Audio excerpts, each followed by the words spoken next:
Good morning दोस्तों, कैसे हैं आप? आई होप बहुत अच्छे होंगे। आज हमारे प्रैक्टिस सेट दूसरा है और इस दूसरे प्रैक्टिस सेट में हमें कुछ अन्य महत्वपूर्ण प्रश्न मिलेंगे जो आपके नॉर्मल है, बहुत ज़्यादा कठिन भी नहीं है, ज़्यादा बहुत ज़्यादा सरल है। क्योंकि ऐसे ही प्रश्न आपके एग्जाम में आएंगे, बस थोड़ी ऑप्शन का फेरबदल रहेगी। क्वेश्चन आपका देखो आंसर यही रहेगा, यानी उत्तर आपका क्या होगा, उत्तर आपका यही रहेगा।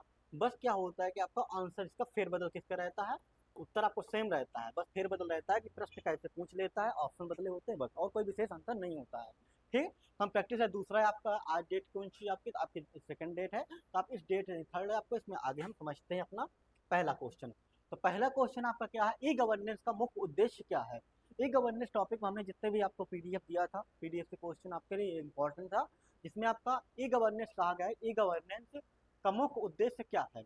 ई गवर्नेंस का मुख्य उद्देश्य क्या? सरकार की आय बढ़ाना, या फिर आपका सरकारी खर्च कम करना, सरकारी कर्मचारियों की संख्या बढ़ाना, न्याय नागरिकों को बेहतर सेवाएं प्रदान करना। ठीक, इसको देखो, आपसे कह रहा है ई गवर्नेंस का मुख्य उद्देश्य क्या है। तो सरकार की आय बढ़ाना मुख्य उद्देश्य इसका नहीं है। सरकारी खर्च कम करना मुख्य उद्देश्य इसका नहीं है, जो खर्च तो होगा ना ई गवर्नेंस जब बढ़ावा होगा। सरकारी कर्मचारियों की संख्या बढ़ाना, ये भी इसका मुख्य उद्देश्य नहीं है। तो आपका राइट आंसर क्या हो जाता है? आपका बी नंबर इसका राइट आंसर जाता है कि नागरिकों को बेहतर सेवाएं प्रदान करना ई गवर्नेंस का मुख्य उद्देश्य होता है। ठीक, अगला अगला क्वेश्चन आपका क्या है यहाँ पे कि भीम भीम ऐप किसके द्वारा लॉन्च किया गया था। तो आपका भीम ऐप ये क्या है? आपका भीम ऐप जो है आपका एक पेमेंट करने वाला ऐप है। ठीक, यानी आप इसके बाद ट्रांजेक्शन करते हैं ऑनलाइन बैंकिंग की तरह, आपका जैसे पेटीएम होता है आपका, या पेटीएम की भांति आपका जैसे पेटीएम हो गया आपका, पेटीएम हो गया आपका, फोन पे हो गया,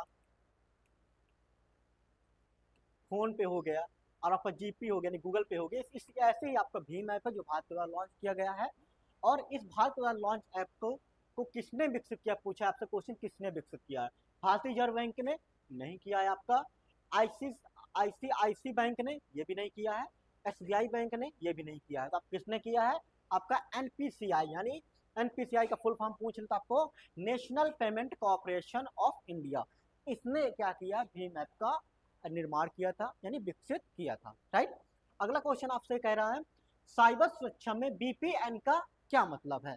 बीपीएन आपने काफी जगह बीपीएन नाम सुना होगा, ये शब्द आपके कंप्यूटर मोबाइल में कभी कभी आता है।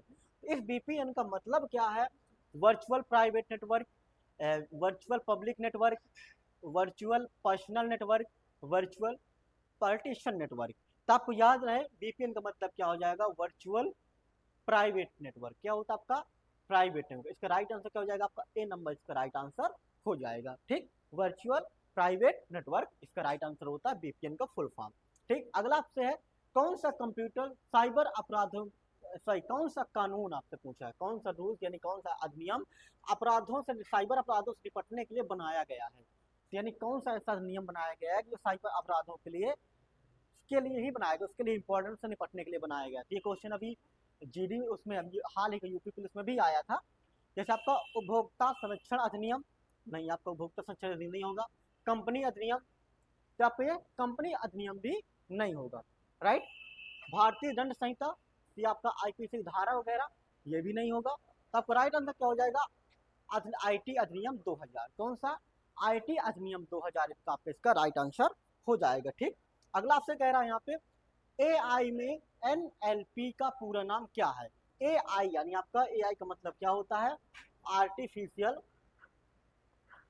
आर्टिफिशियल इंटेलिजेंस,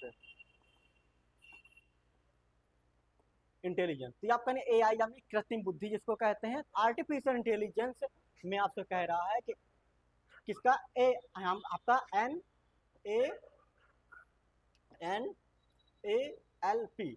तो आपसे पूछ रहा है एनएलपी का, एनएलपी तो ए कहाँ से आ जाएगा? इसमें एनएलपी है ना, एनएलपी। एनएलपी का फुल फॉर्म क्या होता है? तो हमने एआई जब पढ़ाया था आपको, तो उसमें एनएलपी इसमें एक पार्ट होता है जिसमें बताया था कि एनएलपी का फुल फॉर्म कई के मीन्स वगैरह सभी चीज़ें फुल फॉर्म बताए थे। वैसे इसमें भी क्या है, एनएलपी का जो फुल फॉर्म है neural network learning program, natural learning processing, natural language processing, natural language programming. इसको ये थोड़ी क्वेश्चन कंफ्यूजन वाला है, क्योंकि इसमें आप देख पा रहे होंगे नेचुरल न्यूरल लर्निंग प्रोग्राम ये नहीं होगा, एनएलपी में नहीं, वैसे न्यूरल के अंदर ही आता है। आपका नेचुरल लर्निंग प्रोसेसिंग ये भी नहीं होगा, नेचुरल लैंग्वेज प्रोसेसिंग ये आपका राइट आंसर क्या हो जाएगा? सी नंबर इसका राइट आंसर हो जाएगा, नेचुरल लैंग्वेज प्रोसेसिंग हमने बताया था। तो हम लोग जैसे बोलते हैं ना गूगल मैंने बोला तो हमारी आवाज़ को तुरंत उसको समझ के प्रोसेस कर लेता है, तो वो क्या होता है, नेचुरल लैंग्वेज प्रोसेसिंग होता है। आपने मैप को बोला हमें यहाँ जाना है, तुरंत आपको पहुँचा देता। आपने गूगल को बोला हमें ये नहीं पता कि खाना कैसे खाएं, क्यों ऐसे क्वेश्चन पूछते हैं, काफ़ी लोगों ने पूछे होंगे, काफ़ी बहुत अजीब अजीब क्वेश्चन पूछते हैं। जब आप गूगल के एनालिसिस में देखेंगे अजीब क्वेश्चन कैसे पूछे जाते हैं, तो बहुत अजीब अजीब क्वेश्चन पूछते हैं, तो आपको किसमें जो गूगल ने बोला उसने समझ लिया, तुरंत उसने उत्तर दे दिया। ये सब चीज़ें किसमें आती है, तो नेचुरल लैंग्वेज प्रोसेस प्रोग्रामिंग में, सॉरी प्रोसेसिंग में आता है इसके अंदर। राइट आंसर क्या हो जाएगा आपका, सी नंबर इसका राइट आंसर हो जाएगा। अगला सवाल है आपसे कि न्यूरल नेटवर्क में परतों का क्या मतलब है। परतें आपने कल बताई थी आपको, न्यूरल नेटवर्क में परतों का मतलब क्या होता है। डेटा स्टोरेज क्लाउड में आता है, क्लाउड करना, विभिन्न प्रोसेसिंग चरण, उपयोगकर्ता इंटरफेस, ये भी नहीं होगा, आपका एल्गोरिथम की जटिलता। तो आपका राइट आंसर क्या हो जाएगा, बी नंबर हो जाएगा, विभिन्न प्रोसेसिंग चरण को हम परतें कहते हैं। आप लोग नॉर्मल देखे होंगे ना कि हमारे ह्यूमन में भी कई सारी परतें होती है, यानी किसी भी स्टेप को हम चरण कह सकते हो, परत कह सकते हो, चरण कहते हैं, इनमें कोई एक नाम देते हैं। यानी चरण यानी स्टेप को चरण कहा जाता है, स्टेप यानी परतें होती थी, एक काम करने के एक के बाद एक जो स्टेप आता है उसको हम परत कहते हैं, उसको चरण कहते हैं। राइट, अगला सवाल आपसे कह रहा है यहाँ पे कि एआई में क्लासिफिकेशन का क्या उपयोग होता है। एआई में हमने पढ़ा था क्लासिफिकेशन क्या होता है, क्लस्टरिंग क्या होता है, ये सब चीज़ें हमने जानी थी। तो डेटा स्टोरेज करना ना, आपका सॉफ्टवेयर विकास करना नो, डेटा का ट्रांसमिशन ये भी नहीं होगा। तो आपका राइट आंसर क्या हो जाएगा, डेटा को विभिन्न श्रेणियों में विभाजित करना एआई में क्लासिफिकेशन। क्लासिफिकेशन का मतलब आपको समझ में आता है कि वर्गीकरण करना। क्लासिफिकेशन मीन्स आपका वर्गीकरण करना, यानी क्लासिफिकेशन करना, बांटना, ठीक, यानी कई श्रेणियों में विभाजित करना। अगला सवाल है यहाँ पे, डाटा माइनिंग क्या है। डाटा माइनिंग, तो डाटा आपको बता चुके हैं कि अव्यवस्थित आंकड़ों के समूह क्या कहते हैं, ये बता ही चुके, तो क्या कर लिखना, अव्यवस्थित आंकड़ों के समूह को हम डाटा कहते हैं, जिन्हें व्यवस्थित किया जाता है। अब डाटा आपका संख्यात्मक भी हो सकता है, अक्षरांकीय भी हो सकता है, ऐसा भी डाटा हो सकता है। उस डाटा को माइनिंग, तो माइनिंग आपने देखा हो खदान वगैरह खुदाई करना, इकट्ठा करना, तो यानी आपका डेटा को इनक्रिप्ट करना यानी सुरक्षित करना नो, डेटा को डिलीट करना ये भी नहीं होगा, डेटा स्टोर करना, तो आपको डेटा में छुपी जानकारी को निकालना।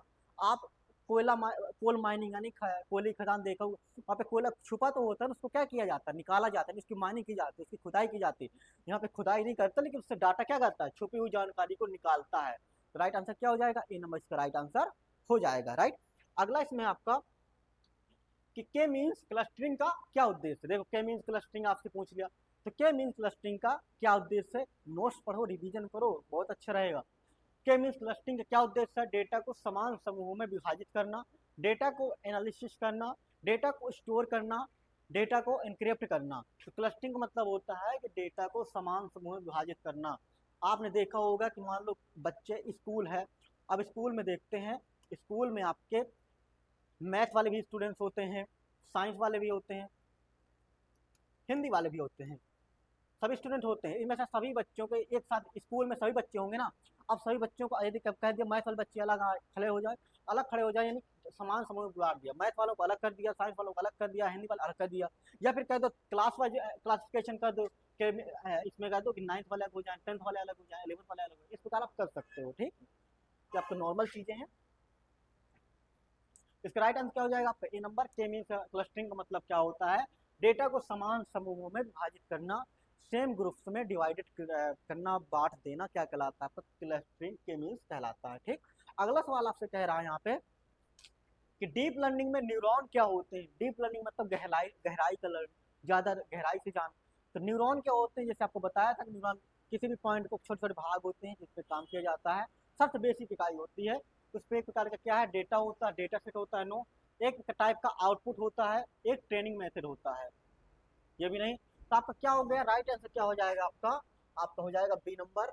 एक बेसिक प्रोसेसिंग यूनिट होती है, यानी डीप लर्निंग न्यूरॉन क्या होती है, एक बेसिक प्रोसेसिंग होती है जो बहुत अच्छे तरीके से आपको यदि कोई जानकारी चाहिए तो इधर से इधर भागने वाला काम, यानी जानकारी खोजने के लिए एक एल्गोरिदम होता है जिसमें बहुत अच्छे से डाटा का एनालिसिस करके परिणाम 100% सिक्योर करके, नहीं ऐसा देता कि ज़्यादा अच्छा हो जो वो रिजल्ट न्यूरॉन्स के द्वारा आ जाता है, यानी बेसिक यूनिट होती है, आपको याद रखना। डीप लर्निंग में न्यूरॉन क्या होता है, क्वेश्चन ऐसे ही पूछे जाते हैं आपके जो एग्जाम में, तो आपको परेशान नहीं होना। और ये सभी एग्जाम के लिए महत्वपूर्ण है, आप यहाँ पे देख पा रहे हो किन किन परीक्षाओं के लिए ज़्यादा इंपॉर्टेंट है। तो एक बेसिक प्रोसेसिंग यूनिट होती है। अगला आपको देखते हैं, किस प्रकार के सेंसर का उपयोग आईओटी में गति का पता लगाने के लिए किया जाता है। यानी किस प्रकार के सेंसर का उपयोग आईओटी में, यानी आपका आईओटी में गति का पता लगाने के लिए किया जाता है। तो तापमान सेंसर का, प्रकाश सेंसर का, आर्द्रता सेंसर का, क्लस एक्सेलेरोमीटर का। तो देखो इसमें कह रहा है किस प्रकार सेंसर का उपयोग आईओटी में गति का पता लगाने के लिए किया जाता है। सेंसर जैसा फिंगर सेंसर हो गया आपका फिंगर डाटा इंक्रिप्ट करने के लिए। आपका तापमान सेंसर, तापमान पता लगाने कितना ताप उसमें जब पड़ेगा तो उसे पता चले कितना ताप इसमें पड़ रहा, तो सेंसर स्कैन करके बता दे कितना डिग्री सेल्सियस है। तो आपका तापमान सेंसर होगा। प्रकाश सेंसर की लाइट कितना है तो उसका प्रकाश सेंसर हो गया। आप देखे होंगे जो रास्ते में लाइट होती है, जैसे आपका रात हुआ अपने आप जलने लगते हैं, रात दिन हुआ अपने आप बंद हो जाते हैं, सबके सेंसर के अकॉर्डिंग होता है। प्रकाश सेंसर लगा होता है। आर्ता सेंसर आपका ये नहीं होगा, आपका बी नंबर हो जाएगा।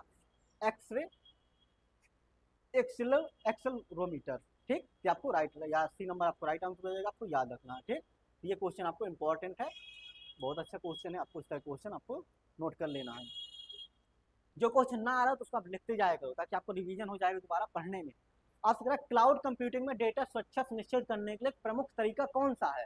तो क्लाउड कंप्यूटिंग में जब आप डाटा क्लाउड कंप्यूटिंग में अपना डाटा क्लाउड तरीके से सेव करते हो, क्लाउड बाद में नहीं सेव करने जाते हो, बाद में ले जाओ, वहाँ डाटा रखने नहीं जाओगे। मतलब क्लाउड मतलब होता है कि आप अपने ईमेल वगैरह में डाटा स्टोर करके वहाँ के स्टोरेज में स्टोर कर दो।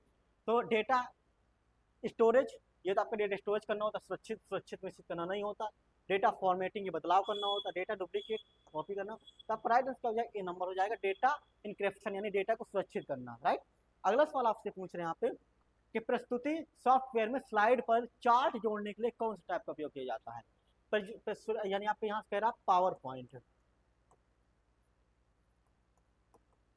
यानी प्रेजेंटेशन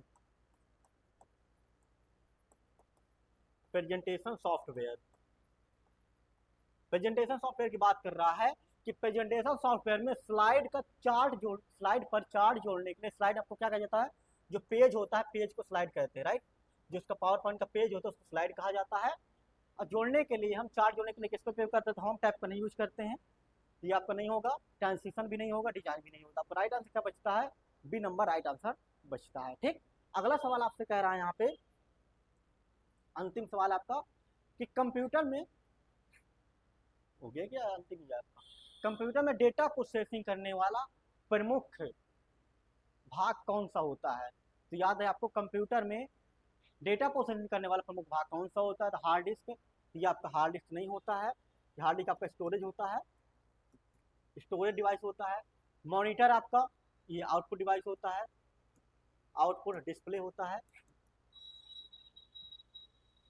आउटपुट आपका डिस्प्ले होता है, आउटपुट डिवाइस होता है, राइट, आउटपुट डिवाइस होता है।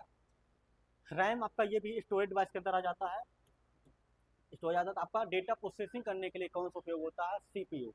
सीपीयू यानी सेंट्रल प्रोसेसिंग यूनिट आप कहते हैं ना इसको, central processing unit. Central processing unit आपको किसको कहते हैं? आपको सीपीयू को कहते हैं, central processing unit, right.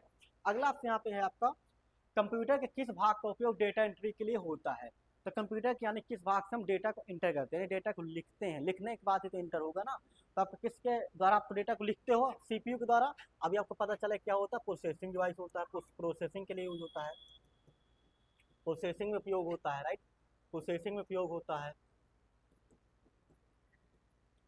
Printer आपका, ये आपका किस में यूज होता है? ये आपका प्रिंटिंग में यूज होता है, हार्ड कॉपी निकालने में, राइट, प्रिंटिंग में, ये आपका प्रिंटिंग में उपयोग होता है। मॉनिटर आपका क्या हो गया? तो आपका मॉनिटर आपका आउटपुट शो करता है, आउटपुट होता है आपका, आउटपुट दिखाता है आपका सॉफ्ट कॉपी में। तो आपका डाटा इंटर किससे होता है? कीबोर्ड से होता है। किससे होता है? आपका कीबोर्ड से आपका डाटा इंटर किया जाता है, याद रहे। अगला सवाल आपको, इसमें आपका एक होमवर्क देते हैं। होमवर्क में आपको बताना यहाँ पे है, नॉर्मल क्वेश्चन रहेगा कि आपको यहाँ पे बताना है कंप्यूटर की किस पीढ़ी में, कंप्यूटर की किस पीढ़ी में माइक्रो प्रोसेसर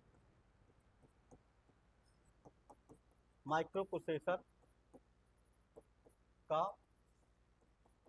उपयोग किया गया था, ठीक। तो आपके पास ऑप्शन है, ठीक, ये आपके पास ऑप्शन है। पहली, दूसरी, तीसरी, चौथी। ठीक, ये आपको जवाब देना है। इनमें से जो भी आंसर आपको मैंने बताएगा हम आप इसको आंसर कल बता देंगे। ठीक, मिलते हैं फिर, धन्यवाद।